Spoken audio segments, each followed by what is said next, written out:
나와서 여러분들하고 은혜로 사는 인생이라는 제목으로 같이 여러분들하고 말씀을 좀 나누도록 하겠습니다. 오늘은 제가 이렇게 좀 이렇게 목소리가 좀 이렇게 가라앉은 상태로 얘기하더라도 좀 이해하십시오. 컨디션이 안 좋은지 배가 계속 아프더라고요. 이 한 구절만 여러분들하고 보면서 좀 그 말씀을 좀 계속 진행을 좀 하려고 하는데요. 고린도전서 15장 10절은요. 바울이 이렇게 자기의 이렇게 삶을 뒤돌아보면서 고린도 교회의 말미에 이제 이런 편지를 보내게 됩니다. 그리고 말미에 내가 왜 지금 이 자리에 있는지에 대한 설명을 고린도 교회 편지에 기록을 합니다. 그 내용은 이렇습니다. 고린도전서 15장 10절 잘 보이시나요? 그러나 오늘날 내가 이렇게 된 것은 하나님의 은혜로 된 것이며 내게 주신 그분의 은혜가 헛되지 않아 내가 다른 모든 사도들보다 더 많이 일했습니다. 그렇지만 그것은 내가 한 것이 아니라 나와 함께 하신 하나님의 은혜였습니다. 이러면서 이렇게 바울이 그 편지를 정리해 나가는 내용들이 이렇게 뒷부분에 이제 나오게 됩니다. 한번 여러분 스스로 큐티를 하시거나 아니면은 혼자서 이렇게 말씀을 펴놓고 가끔 이렇게 공상을 떨 때가 있잖아요. 그때 여러분들은 노트에 또 여러분들의 메모장에 어떤 글들을 적으시는지 전 참 궁금합니다. 저는 항상 제 큐티 노트를 펼 때나 아니면은 가족들이 올리는 그 큐티 이렇게 공간이 있거든요. 거기에 이렇게 글을 올릴 때 항상 이렇게 늘 이렇게 떠오르는 몇 가지가 있습니다. 혼자 하는 질문이에요. 근데 자주 가끔 손흥민 보듯이 이렇게 꺼내는 이야기들이 있습니다. 지금 나한테 있어서 나한테 제일 중요한 게 뭐지? 내 삶에 지금 내가 요즘 진짜 중요하게 생각하는 그게 뭐지? 그런 생각들을 좀 가끔 해보게 돼요. 여러분 이런 생각 좀 하십니까?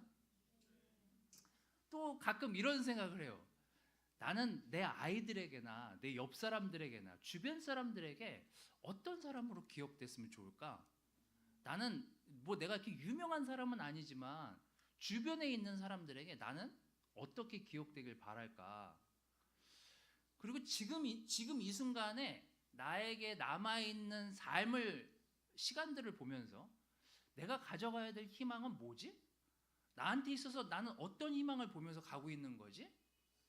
이런 질문들을 스스로한테 할 때가 있어요. 여러분들은 어떤지 모르겠습니다. 여러분들도 이런 질문을 해보십니까? 여러분 자신에게? 가끔 저는 이런 질문들을 스스로 해보게 돼요. 근데 이것들을 축약을 이렇게 해보면 결국 원하는 게 뭐냐면요. 어떻게 하면 행복할까? 이 모든 것들은 내가 이 삶을 살면서 건강하고 스트레스 안 받고 행복하게 살기 위해서 이런 생각들을 하고 있는 게 아닌가라는 생각을 좀 해보게 됐습니다. 행복을 싫어하고 또 행복을 미워하고 행복을 내 삶에서 쫓아내면서 살려고 하는 사람은 없죠. 그러면서 지난주에 지난 시간들을 뒤돌아보면서 그런 생각을 좀 해봤습니다. 반대로 이 질문들을 반대로 해서 내 삶에서 벌어지지 않았으면 하는 일들은 뭐지? 뭐 여러분들도 한번 떠올려서 생각해 보십시오. 어제 제 딸 애와 아들에게 이렇게 물어봤어요. 너희들은 어떤 일들이 벌어지지 않았으면 좋겠냐? 아빠가 레슨할 때 한번 너희들의 생각과 내 생각을 같이 얘기해 보려고 그래. 한번 얘기해 줘. 그래서 물어봤어요. 자, 여러분들도 한번 생각해 보시죠.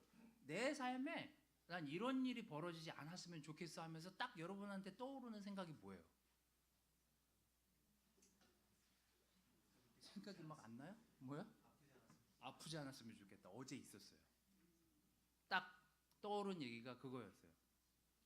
아프지 않았으면 좋겠다고. 아픈 게 싫다고. 또요. 사고 당하지 않았으면 좋겠다. 맞아요. 사고 당하지 않으면 좋겠다는 생각이 들죠. 또요. 난 사고 당하고 싶지 않잖아요. 또요. 우리 셋 다 공통적으로 한 얘기가 있어요. 가족이 빨리 죽지 않았으면 좋겠다. 그죠? 진짜 여러분의 자녀들과 여러분하고 시간을 보내면서 물어보십시오. 만약에 여러분의 자녀가 나는 우리 가족 중에 누가 빨리 죽었으면 좋겠어. 이거는 이제 그 가족이 문제가 있는 거예요. 거기서부터. 나는 아빠 언제 죽어? 막 이런 걸 물어본다고 생각해 보세요. 그거는 기분이 나쁠 정도를 넘어서서 상당히 제 스스로 타격을 입지 않겠습니까? 어제 이제 아이들이 공통적으로 다행히 가족이 오래 살았으면 좋겠다 이렇게 얘기를 했어요. 또요. 또 애들이 이제 학교에서 겪었던 일들을 뒤돌아보면서 저한테 한 얘기가 있어요. 무시당하는 게 싫다, 자기는. 학교에서 뭐 왕따 뭐 이런 거 당하잖아요. 무시당하거나 누가 날 욕하거나 나를 위협하는 게 싫다고. 근데 그런 걸 보는 것도 싫지만 내가 당하는 것도 싫다는 거예요. 저도 그래요. 저도 누가 무시하는 거 싫고 누가 저한테 막 저를 조롱하거나 하는 거 싫고 저한테 삿대질하면서 막 욕하면 그거 좋아할 사람이 어디 있겠습니까? 무시당하는 거 싫죠.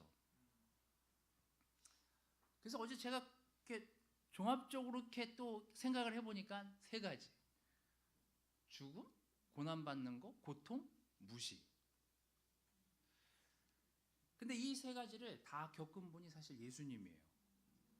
잘 생각해 보세요. 그래서 다시 우리가 왜 예수님을 오늘 기억해 봐야 되는지를 여러분들하고 얘기하려고 합니다. 예수님의 삶의 기록들 몇 장면을 여러분들하고 좀 보도록 하겠습니다. 누가복음 4장 22절에서 23절, 뭐 부지기수로 나오지만 부지기수의 제일 약한 걸로 그 기록을 여러분들하고 나누도록 하겠습니다. 예수님은 가끔 비판을 받을 정도가 아니라 가는 데마다 사실 비판을 받으세요. 가는 데마다 사실 바리새파 사람들이나 유대인들, 그 당시에 정말 놀라운 제사장들로부터 비판을 많이 받아요. 심지어 무시를 받아요. 근데 이런 일이 하루 이틀 일어나는 게 아니라 지속적으로 예수님이 갈 때마다 또 어디에 가서 사람들하고 이야기할 때마다 나타나요. 거기 이런 구절이 나옵니다. 그러자 모두 예수님에 대하여 감탄하고 그 은혜스러운 말씀에 놀라워하면서도 이 사람은 요셉의 아들이 아니야? 하고 수군거립니다. 그래서 예수님이 그들의 마음을 아시고 이렇게 얘기하시죠. 너희는 틀림없이 의사야. 내 병이나 고쳐라. 너 속담을 들어 너희가 들은 일. 곧 내가 가버나움에서 행한 기적을 이곳 고향에서도 해보라고 나에게 말할 것이다. 자기를 잘 아는 사람들에게 나타나셔서 말씀을 전했더니 더 어떻게 해요? 무시당해요. 여러분 우리 교회 안에서 서로가 서로를 굉장히 많이 잘 알게 되지 않습니까? 가족들, 특히 여러분의 자녀들과 여러분은 뗄래야 뗄 수 없는 관계이기 때문에요. 그 가족들하고 이야기하다 보면 리얼한 이야기들을 듣게 됩니다. 가는 곳마다, 만나는 사람마다, 시간 보내는 사람마다 우리 가족들을 데리고 어딜 가서 이야기하다 보면 에이, 아빠 안 그러잖아. 이럴 때가 있어요. 아빠 화 많이 내잖아. 이럴 때가 있어요. 에이, 아빠 짜증내잖아. 그럼 사실 창피해요. 얘를 왜 데리고 왔지? 뭐 이런 생각이 드는 거죠. 그렇지만 그거는 저의 모습이기도 해요. 왜 화를 냈었거든요. 아이들은 자기네들이 무시당한 적이 있어요. 아빠한테. 그래서 아이들도 소심하게 보복하는 거예요. 아니 보복이라고 생각도 안 할 거예요. 왜? 그게 아빠의 모습이었으니까. 근데 이들의 눈에서는 예수님은 그냥 한낱 목수의 아들, 그냥 동네에서 그냥 별 볼 일 없이 자랐던 그 사람이 어느 날 자기들 위해서 자기를 가르친다고 생각하니 기분이 나빠요. 어떻게 해서든지 무시를 하고 싶었어요.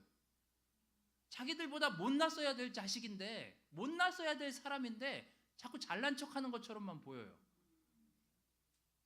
그래서 그를 처음 보고 설교를 들을 때마다 무시하고 싶었던 거예요. 그리고 비판하고 싶어졌어요. 그리고 그 말을 꺼내서 이렇게 수군거리며 이야기합니다. 고난 또는 고통이요. 누가복음 22장 63절 65절. 여기 뭐 마태복음, 마가복음, 누가복음이 많이 나오지만요. 그 중에 그냥 간단한 한 구절. 예수님을 지키던 사람들은 그분을 조롱하고 때리고 눈을 가리고 너를 때리는 사람이 누구냐 알아맞혀 보아라 하면서 예수님께 온갖 모욕을 다 하게 됩니다. 여러분 한번 생각을 해보십시오.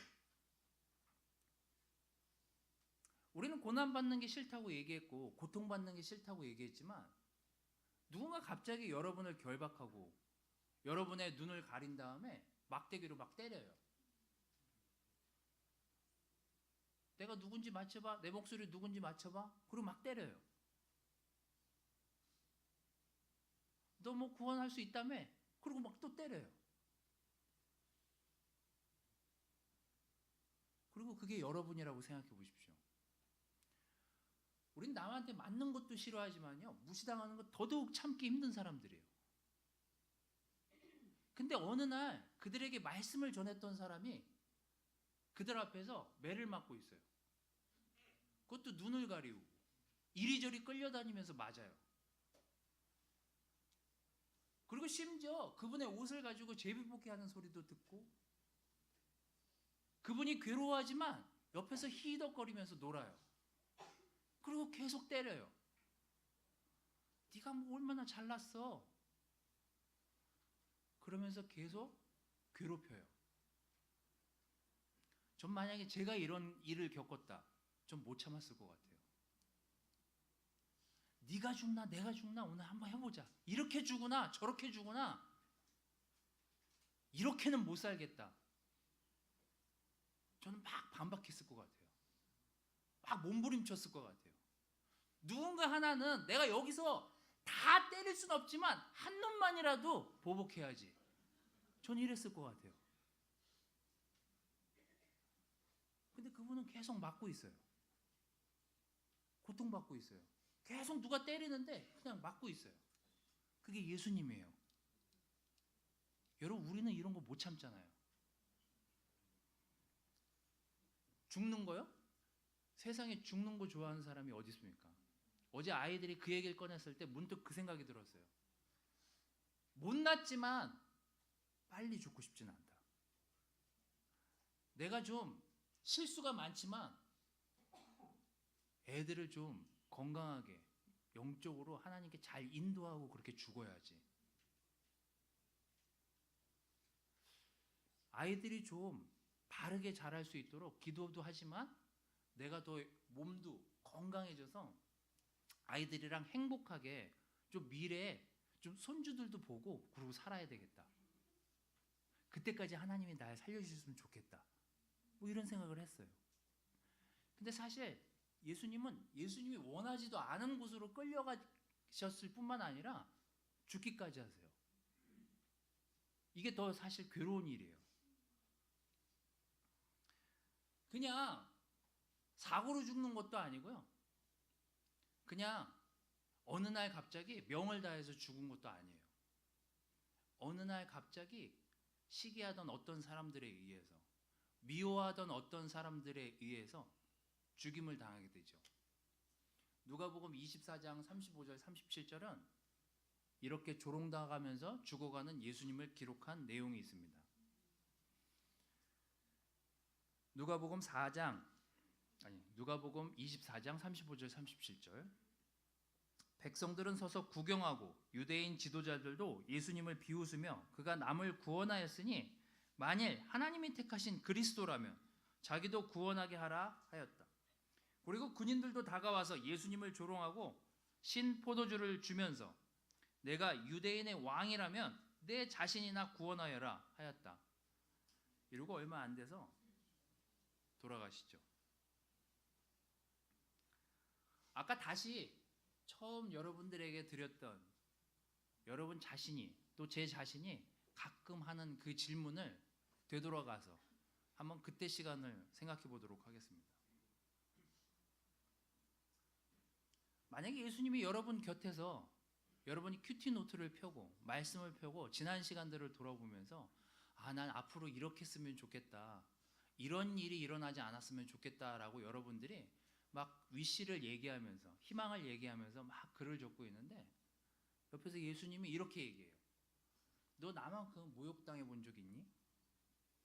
너 나만큼 고통스러웠던 적 있어? 나를 위해 죽을 준비가 돼 있니? 사실 어제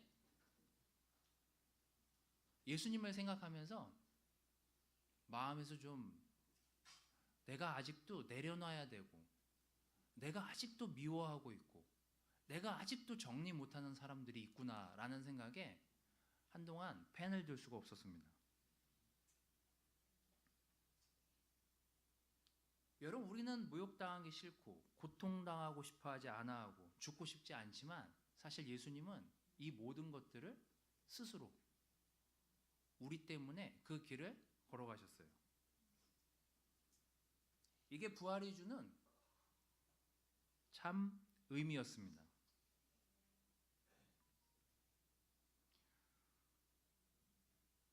어제 펜을 들면서 아직도 내가 이기적인 삶에 머물러 있구나, 내가 아직도 나에 대한 생각들로 가득 차서 보내는 시간들이 많구나라는 생각에 사실 좀 부끄러웠습니다.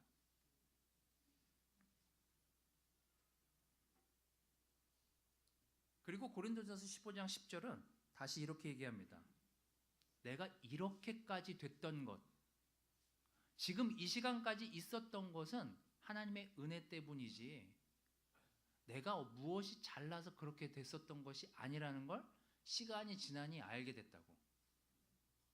이 모든 것들은 하나님이 주신 은혜였다고요.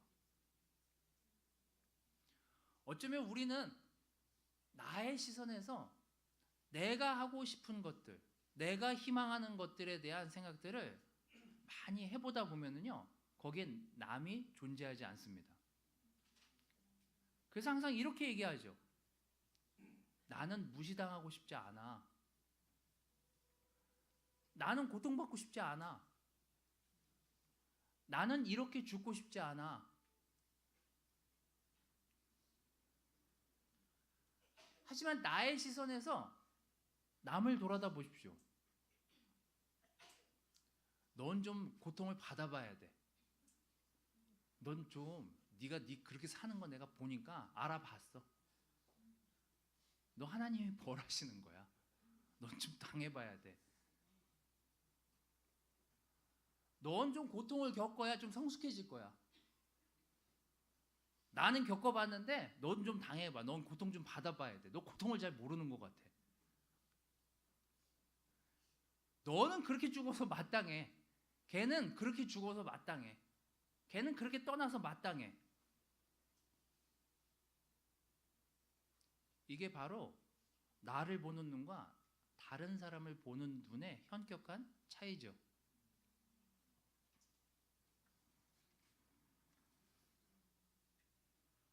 다음 한 구절은 예수님이 사람들에게 비유로 설명하신 내용인데요.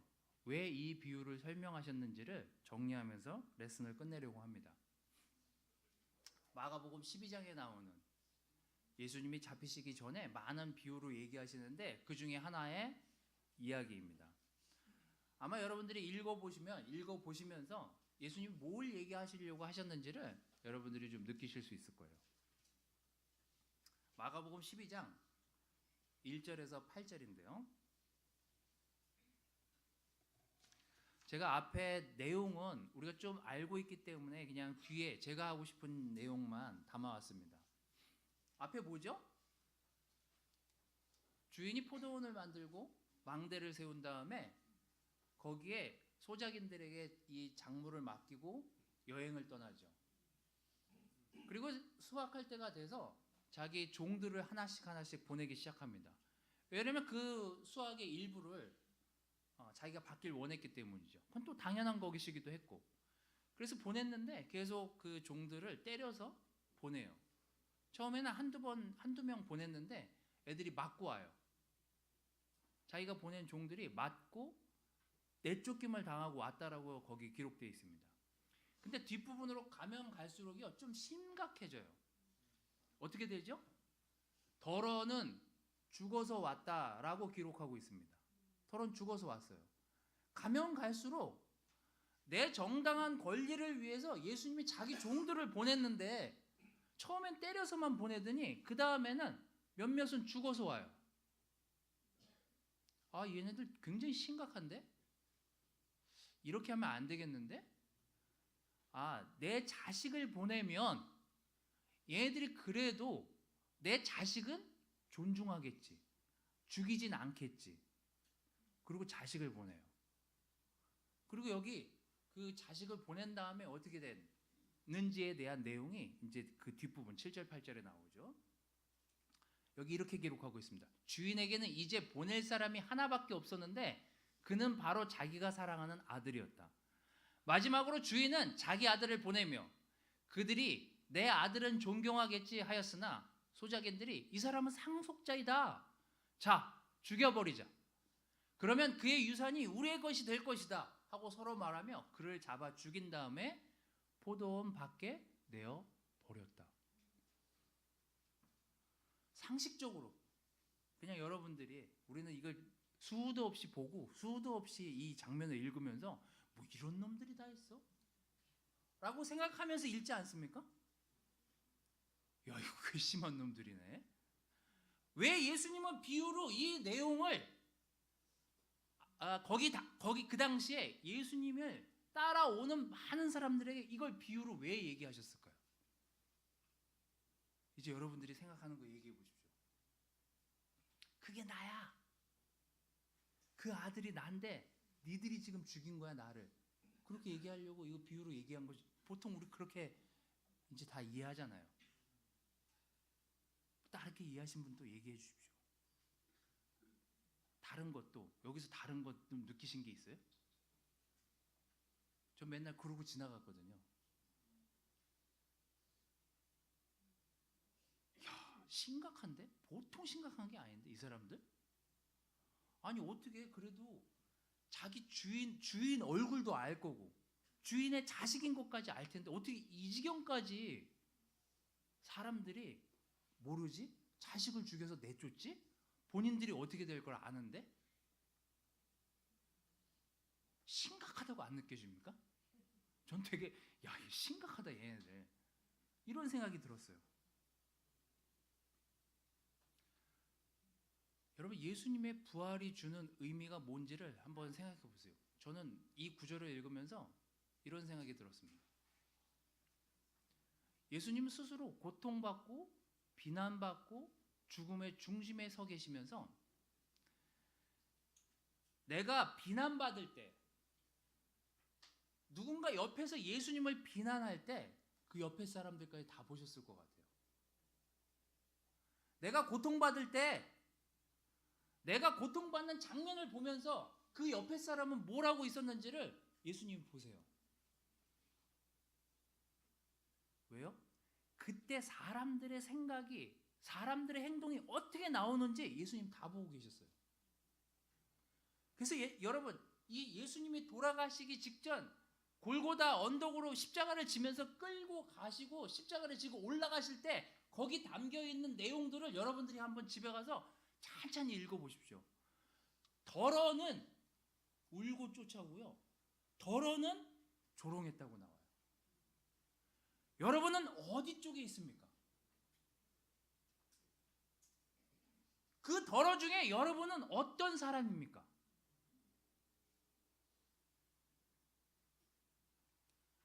예수님은 여러분의 마음, 여러분이 왜 그 행동을 하는지, 왜 여러분이 그 말을 하는지 보고 계세요. 그리고 오늘 여러분의 행동, 여러분이 말하는 거, 여러분의 태도를 보면서 너가 그 마음에 그 생각이 있었기 때문에 얘기하는 거라고.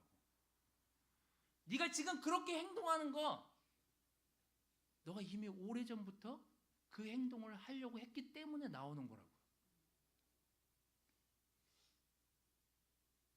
그리고 비난받으시면서 고통받으시면서 돌아가시면서 사람들을 다 봐요. 왜 제가 저렇게 말하는지, 왜 제가 저렇게 행동하는지. 그리고 바울이 디모데에게 편지를 보내면서 이렇게 결말을 내립니다. 디모데전서 1장 15절 17절인데요. 여러분들하고 같이 읽으면서 좀 정리를 하도록 하겠습니다. 마지막 구절인데요. 같이 읽도록 하겠습니다. 자, 시작.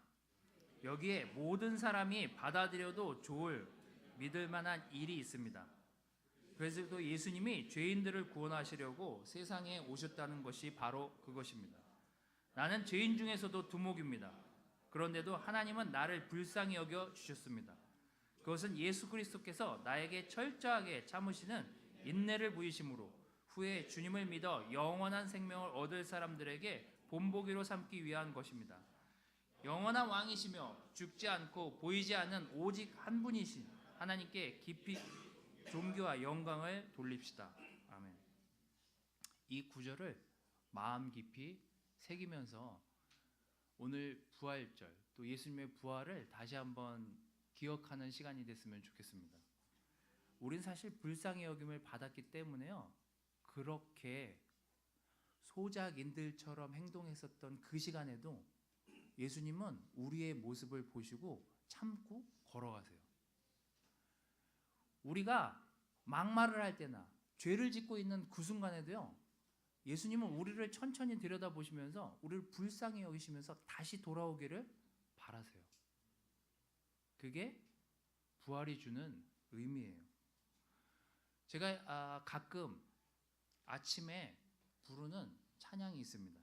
제가 특별히 우리 찬양 인도자들에게 오늘 같이 부르기를 좀 원한다고 아침에 우리 찬양 인도자들한테 부탁을 했습니다. 여러분들이 함께 찬양을 하면서 예수님을 기억하고 또 예수님의 십자가가 나에게 의미하는 바가 무엇인지, 또 예수님의 사랑이 우리에게 다가왔을 때 우리의 삶이 어떻게 바뀌는지, 우리가 가져가는 우리의 삶의 태도들이 어떤 것인지를 돌아보면서 함께 찬양하고 정리했으면 좋겠습니다. 말씀을 마치도록 하겠습니다.